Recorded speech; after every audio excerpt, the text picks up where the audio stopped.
ಒಂದು ಕಾಲದಲ್ಲಿ ಸ್ನೇಹದ ಕಡಲಿನಲ್ಲಿ ತೇಲಾಡುತ್ತಿದ್ದ ಕಿಚ್ಚ ಸುದೀಪ್ ಮತ್ತು ಚಾಲೆಂಜಿಂಗ್ ಸ್ಟಾರ್ ದರ್ಶನ್ ಮಧ್ಯೆ ಬಿರುಗಾಳಿ ಬೀಸಿದೆ. ಪರಿಣಾಮ ಇಬ್ಬರ ಸ್ನೇಹ ಸೇತುವೆಯಲ್ಲಿ ಬಿರುಕು ಮೂಡಿದೆ. ಕಿಚ್ಚದೆಯ ಕಿಚ್ಚ ಸುದೀಪ್ ಮೇಲೆ ದರ್ಶನ್ ಮುನಿಸಿಕೊಳ್ಳಲು ಮೆಜೆಸ್ಟಿಕ್ ಸಿನಿಮಾದ ಕುರಿತು ಸಂದರ್ಶನವೊಂದರಲ್ಲಿ ಸುದೀಪ್ ನೀಡಿದ್ದ ಹೇಳಿಕೆ ಕಾರಣ ಎಂಬುದು ಈಗ ಜಗಜ್ಜಾಹೀರು. ಆದರೆ ಇದು ನೆಪ ಮಾತ್ರ ಎಂದು ಸುದೀಪ್ ಸಾಂಸ್ಕೃತಿಕ ಪರಿಷತ್ತು ಅಭಿಪ್ರಾಯಪಟ್ಟಿದೆ. ಸಾಲದಕ್ಕೆ ಒಂದು ಬಹಿರಂಗ ಪತ್ರ ಬರೆದಿದೆ. ಆ ಪತ್ರದಲ್ಲಿ ಸುದೀಪ್ ದರ್ಶನ್ ನಡುವಿನ ಗೆಳೆತನ ಮುರಿದು ಬೀಳುವುದರ ಹಿಂದಿನ ರಹಸ್ಯ ಬರೆಯಲಾಗಿದೆ. ಅಷ್ಟಕ್ಕೂ ಪತ್ರದಲ್ಲಿ ಉಲ್ಲೇಖವಾಗಿರುವ ಅಂಶಗಳು ಎಷ್ಟರ ಮಟ್ಟಿಗೆ ನಿಜ ಎಂಬುದು ಸ್ವತಃ ಸುದೀಪ್ ಅವರೇ ಸ್ಪಷ್ಟನೆ ನೀಡಬೇಕು. ಸಾಮಾಜಿಕ ಜಾಲತಾಣಗಳಲ್ಲಿ ವೈರಲ್ ಆಗಿರುವ ಸುದೀಪ್ ಸಾಂಸ್ಕೃತಿಕ ಪರಿಷತ್ತು ಬರೆದಿರುವ ಒಂದು ಪತ್ರ ಫ್ರೆಂಡ್ಸ್ ಅಲ್ಲವೆಂಬುದು ಎಲ್ಲರಿಗೂ ತಿಳಿದಿದ್ದ ವಿಷಯ. ಆದರೆ ಈಗ ಘೋಷಣೆಯಾಗಿದೆ ಎಂಬುದಷ್ಟೇ ಹೊಸ ವಿಷಯ. ಸುದೀಪ್ ಸಾಂಸ್ಕೃತಿಕ ಪರಿಷತ್ತು ಈ ರೀತಿ ಹೇಳಿಕೆ ನೀಡಿದೆ. ಸುದೀಪ್ ಮತ್ತು ದರ್ಶನ್ ಇಬ್ಬರು ನೇರ ನಡೆ ನುಡಿಯವರು. ಅನಿಸಿದ್ದನ್ನ ಪರಿಣಾಮಗಳ ಬಗ್ಗೆ ಚಿಂತಿಸದೆ ಹೇಳಿಬಿಡಬಲ್ಲಷ್ಟು ಹುಂಬರು ಕೂಡ. ಇಂತಹ ಮನೋಭಾವದ ಇಬ್ಬರು ಜೊತೆಯಾದಾಗಲೇ ಈ ಸ್ನೇಹ ತುಂಬಾ ದಿನ ಬಾಳಿಕೆ ಬರುವುದಿಲ್ಲೆಂಬ ಅಂದಾಜಿತ್ತು. ಆ ಅಂದಾಜಿಗೆ ಇವತ್ತು ಒಪ್ಪಿತ ಮುದ್ರೆ ಬಿದ್ದಿದೆ. ಯಾರದೋ ಕೈವಶದಲ್ಲಿದ್ದ ಚಿತ್ರರಂಗದಲ್ಲಿ ಸುದೀಪ್ ಮತ್ತು ದರ್ಶನ್ ಹೊಸ ಗಾಳಿ ಬೀಸುವಂತೆ ಮಾಡಿದವರು. ಪಟ್ಟಭದ್ರ ಹಿತಾಸಕ್ತಿಗಳು ಮತ್ತು ಪೂರ್ವಾಗ್ರಹಗಳಿಗೆ ಸೊಪ್ಪು ಹಾಕದೆ ತೆರವೇರಿ ನಿಂತವರು ಇವರು. ಈ ಕಾರಣಕ್ಕೋ ಏನೋ ಇವರಿಬ್ಬರನ್ನ ವಿವಾದಗಳು ಇಲ್ಲಿಯವರೆಗೂ ಬಿಡಲೇ ಇಲ್ಲ.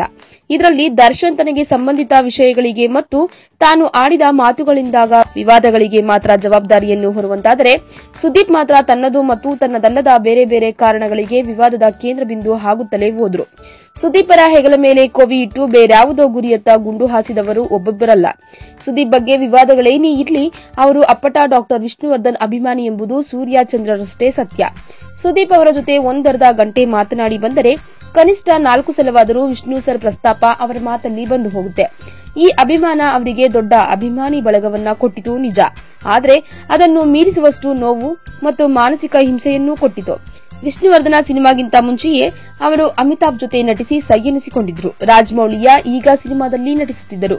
ಆದರೂ ವಿಷ್ಣು ಅವರಿಂದಲೇ ಮೇಲೆ ಬಂದ ಎನ್ನುವಂತಹ ಕೆಲವು ಕುಲಹ ನುಡಿಗಳನ್ನು ಅವರು ಕೇಳಬೇಕಾಗಿತ್ತು. ಅದು ಸ್ವಾಭಾವಿಕವಾಗಿಯೇ ಅವರಲ್ಲಿ ಬೇಸರ ತಂದಿದ್ದರೂ ವಿಷ್ಣು ಅವರ ಅಸಂಖ್ಯಾತ ಅಭಿಮಾನಿಗಳ ಜೊತೆಯಾದುದನ್ನು ನೋಡಿ ಅವರಿಗಾಗಿ ಸುಮ್ಮನಿದ್ದರು.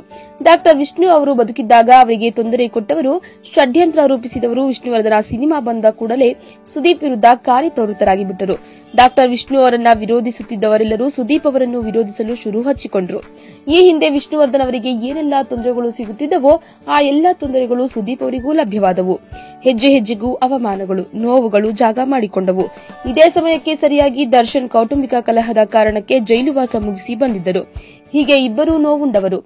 ತಮ್ಮ ವಿರುದ್ಧವಿರುವ ಕೆಲವು ಕಾಣದ ಕೈಗಳನ್ನ ಎದುರಿಸಲುಗೋಸ್ಕರ ಕುಚಿಕುಗಳಾಗಿ ಮಾರ್ಪಟ್ಟರೆ ವಿನಃ ಇಬ್ಬರ ಮಧ್ಯೆ ಗಾಢ ಸ್ನೇಹವೇನೂ ಇರಲಿಲ್ಲ. ಇಬ್ಬರು ಜೊತೆಯಾದ ಮೇಲೆ ಬಂದ ಸುದೀಪರ ಮೊದಲ ಸಿನಿಮಾ ಬಚ್ಚನ್.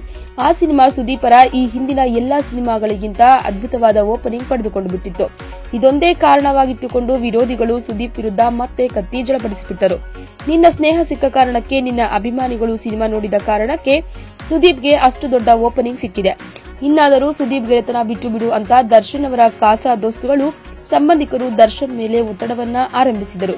ಹೀಗಾಗಿ ಇಂದಿನಿಂದಲೂ ಸುದೀಪ್ ಮತ್ತು ದರ್ಶನ್ ಅವರು ಸ್ನೇಹಿತರಲ್ಲ ಎಂಬುದನ್ನ ಸುದೀಪ್ ಸಾಹಿತ್ಯ ಪರಿಷತ್ತು ಬಹಿರಂಗಪಡಿಸಿದೆ. ಈ ವಿಡಿಯೋ ಬಗ್ಗೆ ನಿಮ್ಮ ಅನಿಸಿಕೆ ಹಾಗೂ ಅಭಿಪ್ರಾಯಗಳನ್ನು ನಮ್ಮ ಕಾಮೆಂಟ್ ಬಾಕ್ಸ್ನಲ್ಲಿ ತಿಳಿಸಿ. ಈ ವಿಡಿಯೋನ ಲೈಕ್ ಮಾಡಿ, ಶೇರ್ ಮಾಡಿ ಹಾಗೂ ಮತ್ತಷ್ಟು ಸ್ಯಾಂಡಲ್ವುಡ್ ಅಪ್ಡೇಟ್ಸ್ಗಾಗಿ ನಮ್ಮ ಯೂಟ್ಯೂಬ್ ಚಾನೆಲ್ ಅನ್ನು ಸಬ್ಸ್ಕ್ರೈಬ್ ಮಾಡಿ.